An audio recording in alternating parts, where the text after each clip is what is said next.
नमस्कार मित्रांनो, trending news आणि लेटेस्ट अपडेट या चॅनलवरती तुमचे स्वागत आहे। मित्रांनो, आज आपण आपल्या आजच्या व्हिडिओमध्ये बघणार आहोत की मित्रांनो, खरेदीची करा घाई, सोने झालं स्वस्त। सराफा बाजारात काय आहेत सध्या किमती, चला तर जाणून घेऊया। मित्रांनो, या आठवड्यात सोन्याच्या भावात सलग घसरण दिसून आली आहे। 11 नोव्हेंबर रोजी सोने 600 रुपयांनी खाली आले, तर मंगळवारी 147 रुपयांनी, तर 13 नोव्हेंबर रोजी 440 रुपयांनी घसरण झाली। काल 14 नोव्हेंबर रोजी भाव 120 रुपयांनी खाली आले होते। आज सकाळच्या सत्रातही किमती खाली आल्या आहेत, त्यामुळे ग्राहकांना मोठा दिलासा मिळाला आहे।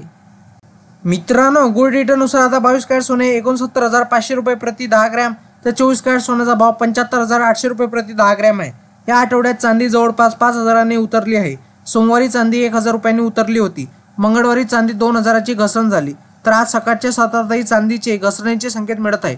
गोल्ड रेटनुसार 1 किलो चांदीचा भाव 89,500 रुपये इतका आहे। कारण मित्रांनो, आंतरराष्ट्रीय बाजारात सोने आणि चांदीवर कुठलाही कर शुल्क नसते, तर सराफा बाजारात शुल्क आणि कराचा समावेश होत असल्याने भावात तफावत दिसून येत असते। मित्रांनो, सोन्याची शुद्धता कशी ओळखणार? सोन्याची शुद्धता ओळखण्यासाठी ISO म्हणजे इंडियन स्टँडर्ड ऑर्गनायझेशनद्वारे हॉलमार्क दिला जातो। 24 कॅरेट सोन्याच्या दागिन्यावर 999, तर 23 कॅरेटवर 958, तर 22 कॅरेटवर 916, तर 21 कॅरेटवर 875 रुपये, तर 18 कॅरेटवर 750 असे